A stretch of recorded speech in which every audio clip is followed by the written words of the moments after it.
Queridos irmãos, eu quero falar acerca de um assunto que às vezes é mal compreendido pela Igreja de Cristo, pelos irmãos, acerca do assunto de que será que Deus, ele pode usar um vaso sujo?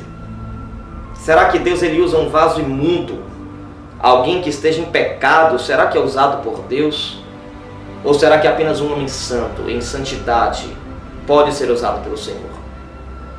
Olhando o Deus que usou uma jumenta para confrontar o profeta Balaão, olhando o Deus que usou um galo para trazer arrependimento e cumprimento de uma profecia para Pedro, olhando o Deus que usou um grande peixe para trazer o arrependimento a Jonas, do que esse Deus não seria capaz de usar? É claro que Deus pode usar vasos sujos e usa vasos sujos. E muitas vezes é aí que está o erro das pessoas, é aí que muitas vezes está o laço onde elas mesmas estão presas por causa dos seus próprios caminhos e por causa das suas próprias crenças. Quando nós lemos a Bíblia, percebemos Jesus falar acerca dos fariseus, que foram homens que eram doutores da lei, que conheciam a letra, que conheciam as escrituras, e foram os homens que mais perseguiram a Jesus. Foram os homens que chamaram Jesus de tudo que foi nome e não acreditaram em Jesus como Messias. Mas Jesus, ensinando aos seus discípulos, ele olha para os fariseus e diz: está vendo aí os fariseus? São sepulcros caiados. Oram em praça pública alto para que todos vejam que eles estão orando. São homens que quando jejuam não lavam o rosto para aparecer aos homens que jejuam. São homens que fazem todos os tipos piores da religiosidade. Mas Cristo olha para eles e diz: por isso eu vos digo, fazei tudo o que eles vos mandam, mas não façam nada o que eles fazem. Não hajam em conformidade com as suas obras, porque eles falam e não fazem, porque são hipócritas. Olha o que Jesus está dizendo. Jesus está dizendo: pode ouvir a mensagem do fariseu e pode fazer até o que ele está mandando você fazer, porque a mensagem que ele prega é uma mensagem verdadeira. A mensagem que ele prega é uma mensagem de vida, porém as suas obras são obras mentirosas, as suas obras são obras que não condizem com a palavra de Deus. Jesus estava dizendo: eu uso vaso sujo.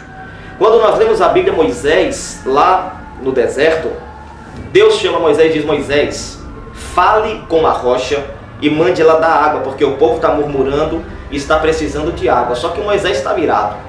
Interessante que o homem mais manso da Bíblia se irou por causa da murmuração de muitos no seu ouvido. E a Bíblia diz que Moisés pega um cajado e com o cajado ele fere, bate naquela rocha e se ira. Agora eu lhe pergunto, será que saiu água da rocha? Claro que saiu água da rocha. A rocha ainda deu água. Ainda que Moisés tenha desobedecido a Deus, mesmo assim a rocha ainda deu água. A rocha fala de Cristo, a rocha eterna, a pedra de esquina, a pedra de escape, a pedra fundamental. E Moisés estava ali tipificamente, simbolicamente, ferindo a Cristo. Mas mesmo assim, Cristo deu água. E assim é. Muitos pregadores se levantam para pregar, talvez muitas vezes com vida que não está na presença do Senhor, ferindo a rocha por trás dos bastidores, e sobem ao altar para pregar a palavra. E o que acontece? A rocha continua a dar água. A rocha não para de dar água.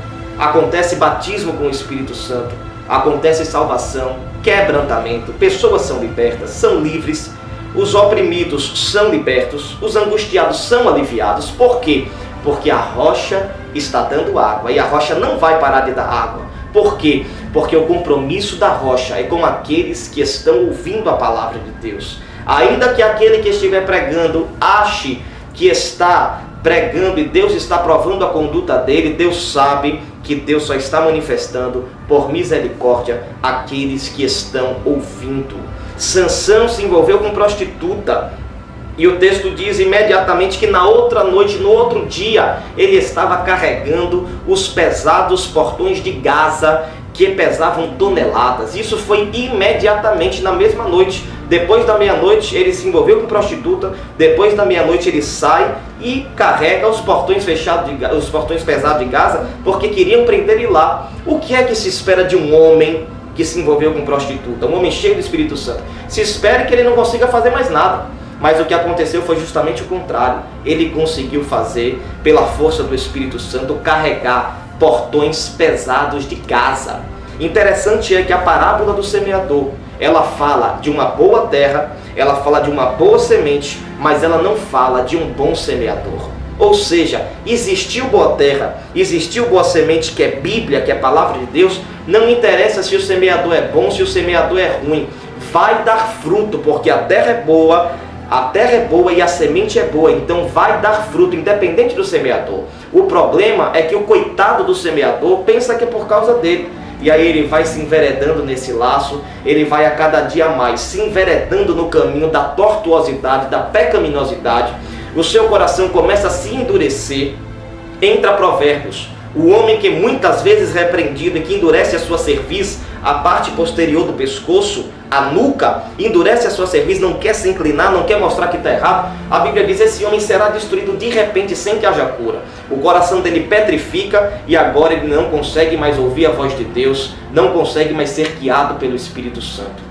Que Deus nos guarde desta hora. Hora de ficarmos sendo usados, ver os sinais, porém com a vida toda torta. É aí que se cumprirá a palavra. Mas, mestre, eu profetizei em teu nome, eu expulsei demônio em seu nome, eu fiz milagres em teu nome. Aqueles milagres não eram milagres falsos, eram milagres em nome de Jesus. Ele diz: em teu nome. Porém, o que acontece? Jesus fala: apartai-vos de mim, maldito, porque eu não vos conheço. E a Bíblia diz: apartai de mim, vós que praticais a iniquidade. Qual era o problema daqueles homens? Eram usados, mas mantinham a vida em pecado. A mensagem era correta, a mensagem era verdadeira, mas a vida era falsa. E todos aqueles que andam por esses caminhos ouvirão de Cristo no último dia: apartai-vos de mim, porque eu não vos conheço. Que Deus nos guarde e tenha misericórdia de nós e nos livre desta hora, em nome de Jesus. Amém.